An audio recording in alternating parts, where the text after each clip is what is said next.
Friends, welcome back. तो friends, अभी का वीडियो है डीआरडीओ का नया Durga 2। India needs to give $100 million to DRDO. Wow. तो मेरे ख्याल से उन्होंने शायद डीआरडीओ ने इंडिया के लिए बनाया होगा दुर्गा 2, और उसमें मेरे ख्याल से कोई $100 मिलियन खर्च हुए होंगे शायद, मुझे तो ये लग रहा है। चलो मैं ऐसी गेस करना शुरू कर देती हूँ। अभी पहले वीडियो देखते हैं और उसके बाद पता करते हैं कि एग्जैक्टली क्यों भाई ये $100 मिलियन जो है देने हैं इंडिया को, डीआरडीओ को।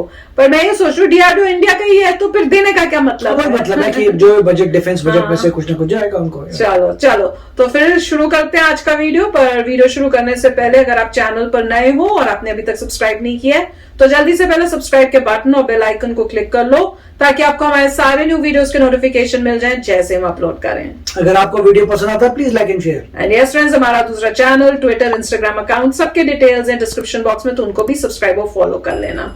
चलिए शुरू करते हैं। नमस्कार दोस्तों, स्वागत है आपका हिंदी नॉलेज शो में। तो दोस्तों, एक बार फिर से हम सभी को कहना पड़ेगा थैंक यू डीआरडीओ। डीआरडीओ ने एक बार फिर से बहुत ही ज्यादा एक्सीलेंट काम करके दिखाया है। एक नया हथियार तैयार कर रहा है डीआरडीओ, जिसका नाम है दुर्गा 2। इस हथियार के बारे में तो मैं आपको बताऊंगा, लेकिन दिक्कत यहां पर इस हथियार में यह आ रही है कि डीआरडीओ को चाहिए एक मदद, और इसी मदद के लिए उसने सरकार के सामने एक बड़ी गुहार लगाई है। अब सब कुछ सरकार के हाथ में है। अगर सरकार यहां पर मदद कर देती है डीआरडीओ की, तो फिर यह हथियार बनना तय है, और चीन और पाकिस्तान की टांगे कांपना ये भी आप तय मान कर चलिए। क्यों? मैं आपको हर एक चीज की डिटेल दूंगा। मेरे साथ आप इस वीडियो में तक बन रहिएगा, और चैनल को अभी तक सब्सक्राइब नहीं किया है तो वो भी कर लीजिएगा। चलिए वीडियो को शुरू कर लेते हैं। तो दोस्तों, डीआरडीओ की तरफ से एक नई इंफॉर्मेशन आई है, स्क्रीन पर आप देख सकते हैं। डीआरडीओ एक नया हथियार तैयार कर रहा है जिसका नाम है दुर्गा 2। ये एक 100 किलोवाट का लाइट वेट लेजर वेपन होने वाला है। लाइट वेट मतलब कि ये काम कम करेगा, ऐसा नहीं है। लाइट वेट मतलब ये कि जो उसका ओवरऑल मॉड्यूल होता है उसे काफी हल्का बनाया जाएगा, ताकि ये लड़ाकू विमानों में लग सके। इसके अलावा जो दूसरे शिप्स हैं उनमें भी इसे आसानी से डिप्लॉय किया जा सके, क्योंकि अगर आप देखेंगे कि जो ग्राउंडेड वेपन्स होते हैं वो आप कितने भी भारी बना ले, कोई दिक्कत वाली बात नहीं है। लेकिन जहां पर आपको लड़ाकू विमान में उस चीज को लगाना है, शिप्स में लगाना है, वहां पर जगह कम होती है। इसके अलावा उनकी कैरिंग कैपेसिटी होती है, उसके अंतर्गत ही आपको सारी चीजें करनी पड़ती है। इसलिए डीआरडीओ चाहता है कि जो लेजर वेपन है उसे इतना छोटा, इतना लाइट वेट बना दिया जाए कि वो हम एक लड़ाकू विमान पर भी माउंट कर सके। और ये हथियार पूरा काम करेगा जो एक नॉर्मल हथियार करता है। यह बैलिस्टिक मिसाइलों को मार गिराएगा। ये जो दुश्मन के लड़ाकू विमान है उन पर भी लेजर हमला करके उन्हें भी धराशायी कर दिया करेगा। यानी कि काम वही करेगा जो अभी तक दूसरे लेजर वेपन करते हैं, बस ये साइज में ओवरऑल छोटा होगा। और इसीलिए इसे बहुत ही एडवांस बनाना बेहद जरूरी है, और इसीलिए इसके लिए चाहिए खूब सारे पैसे। कितने सारे पैसे?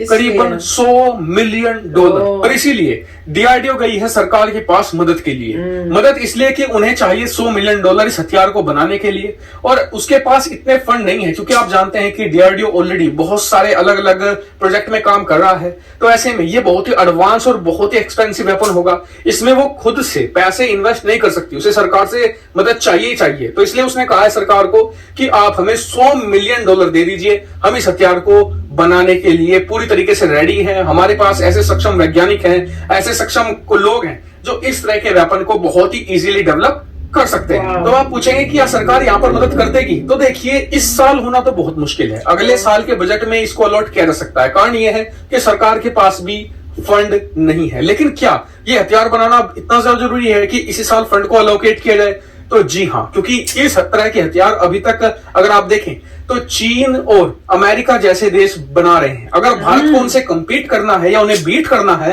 तो इस हथियार को उनसे पहले बनाना ही होगा। और डीआरडीओ से 1-1.5 साल के अंदर बहुत ही इजीली तैयार कर सकती है। जरूरत है कि सरकार इसके लिए पैसे अभी सैंक्शन कर दे। कहा है कि ऐसी कितने बड़ी अमाउंट है जो सरकार इसे सैंक्शन नहीं कर सकती? तो इतनी ज्यादा बड़ी अमाउंट भी नहीं है। कितनी बड़ी, मैं आपको अंदाजा दे देता हूं कि जो हमने S-400 खरीदा है, हमने एक सिस्टम खरीदा है करीबन $1 बिलियन का। $1 बिलियन में कितने मिलियन होते हैं? करीबन 1000 मिलियन। यानी कि जितने पैसे खरीदने में हमने एक S-400 लगाया है उसका 10वां हिस्सा सिर्फ इतने पैसे डीआरडीओ को चाहिए, जो मेरे हिसाब से काफी कम में तैयार कर रहे हैं। सरकार को इधर उधर से कहीं से अपने खर्चों में कटौती करके डीआरडीओ के लिए इसे अरेंज कर देना चाहिए। मेरी मांग तो यही है, क्योंकि डीआरडीओ इसे बनाने में पूरी तरीके से सक्षम है, वो कॉन्फिडेंट भी है। तो ऐसे में भारत को यहां पर लेट नहीं करना चाहिए, वरना वही होगा कि दुनिया भर के देश इसे पहले बना लेंगे, भारत फिर बाद में बनाएगा। फिर दुनिया कहेगी कि जी भारत तो पहले हमें देखता है, फिर उसके बाद बनाता है। लेकिन हमारे पास उनका मुंह बंद करने का इस समय मौका है। तो फ्रेंड्स, काफी कमाल की न्यूज थी कि दुर्गा 2 बनाने का उन्होंने किया। वो कि बहुत कॉन्फिडेंट है कि उसको सक्सेसफुल कर सकते हैं, पर उनको पैसों की जरूरत है। तो पहले तो मैंने देखा जब उन्होंने बोला ना जैसे $100 मिलियन, तो मुझे लगा बहुत बड़ी अमाउंट है, पता नहीं इंडिया के पास इतना पैसा दे सकते हैं। पर जब उन्होंने बताया कि एक लेने में उन्होंने कितना पैसा खर्च किया और ये तो अमाउंट सिर्फ 1/10 ऑफ एक की है, तो मुझे लगा फिर तो दे देना चाहिए। क्यों दे देना चाहिए? क्योंकि इससे हमारी कंट्री जो है एक तो स्ट्रांग तो बनेगी, पर उसकी इज्जत भी बहुत होगी। और जब इसके बाद जब ये बन जाएगा तो आप बाद में इसको बेचोगे तो इससे डबल प्रॉफिट आपको मिलेगा। जैसे हम लोग कई वेपन्स बेचना शुरू कर रहे हैं, तो एक तो पावरफुल भी होंगे और बाद में अगर बिजनेस करना है तो इसका भी बिजनेस किया जा सकता है। और उसमें तो मेरे ख्याल से एक को बेचेंगे तो एक में ही इतना पैसा आ जाना चाहिए, वो उसके बाद प्रॉफिट ही प्रॉफिट है। तो डेफिनेटली बहुत इंपॉर्टेंट। और जैसे कह रहे हैं चाइना और यूएसए तो पहले से इसके इसी लाइन पे काम कर रहा है, तो जैसे बोल रहे थे कि वो अगर आप पहले बना लेंगे तो हमारे बनाने बाद में बनाने से कोई फायदा नहीं होना। तो इंपॉर्टेंट तो यही है कि कहीं और से जो है कम करके ये जो अमाउंट है, क्योंकि कुछ नहीं है, इट इज 1/10 ऑफ जो उन्होंने एक लिया था, तो कर देना चाहिए। उससे एक तो हमारे जो साइंटिस्ट हैं उनको भी लगेगा कि हमारे सपोर्ट हो रहा है, वो टाइमली फैशन में सारा अपना रिसर्च और सब करके बना देंगे। लेट बनाओगे तो कोई फायदा नहीं। तो अच्छा वीडियो था। इसमें एक की पॉइंट जो यही है कि आजकल जितने भी अभी तक कन्वेंशनल वेपन्स देखे वो प्रोजेक्टाइल वाले हैं, कि आपने जो है पुराने जमाने के हैं सारे वेपन्स, राइट। एक जमाने में केवमैन जो है वो भाले लेके फेंकते थे, वो प्रोजेक्टाइल था। प्रोजेक्टाइल आपने फेंका, भाला गया। अब हम क्या करते हैं, अगर गन भी चला दें तो ये प्रोजेक्टाइल है, अगर आप कोई मिसाइल भी फेंक रहे वही प्रोजेक्टाइल है। मतलब आपको कुछ ना कुछ फेंकना पड़ रहा है जो जाके टक्कर मार के ब्लास्ट होता है। गन भी वही है, आपको बुलेट फेंकने पड़ रही है, बुलेट टच होगी, कुछ हर चीज प्रोजेक्टाइल है। मगर ये पहले वेपन्स हैं जिनमें प्रोजेक्टाइल नहीं है, इनमें लेजर है, राइट। लेजर लाइट है। सो आप सीधा लाइट ऑन करेंगे, लाइट जाएगी, स्ट्राइक करेगी, डिस्ट्रॉय। उससे क्या है कि आप बहुत तेजी से चीजों को डिस्ट्रॉय कर सकते हैं। आप प्रोजेक्टाइल में समय लगता है, प्रोजेक्टाइल जाएगा, उड़ेगा, उसके पीछे रॉकेट लगा है, आग निकलेगी, कंबशन होगा, हु करके उड़ता जाएगा, मारेगा। लाइट में ऑन किया, लाइट गई, मतलब वेलोसिटी ऑफ लाइट वो जा रही है। तो उसमें फायदा, आप जल्दी से लाइट ऑन किया, ऐसे करके आप कितनों को आप खुद ही सोचिए, आपके हाथ में टॉर्च हो, मैं बोलूं टॉर्च से लोगों को मार सकते हैं। द टॉर्च कैसे करेंगे, on on on on on off on off, कितने लोगों को मार देंगे झटके। मैं तो सोचा ही नहीं था। जैसे उसको लगी लाइट वो मर जाएगा। तो वो क्योंकि ये न्यू टेक्नोलॉजी है, तो इसमें तो काम करना बनता है, तो बहुत जरूरी है।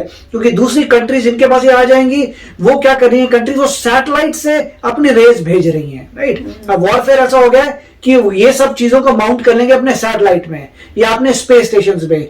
जिसको भी उड़ाना है वहां किया, ऊपर से उड़ाना, फट कि ना तुम्हें उसकी धरती में जाना, ना कुछ करना, ऊपर से आएगा और डिस्ट्रॉय कर दोगे। ना तुम्हें ड्रोन उड़ाने हैं, क्योंकि ऊपर से उड़ाने के लिए बोल सकते हैं ड्रोन है या एयरप्लेन है, मगर वो आपको उड़ाने पड़ रहे हैं। यहाँ पे सैटेलाइट में ऑलरेडी जा रहा है, उसका सैटेलाइट अर्थ को ऑर्बिट कर रहा है। जैसे वो एरिया नीचे आएगा, वहां से लाइट ऑन करेंगे और काम खत्म। तो ये तो definitely weapons of the future है, इसमें तो इंडिया इन्वेस्ट करेगा।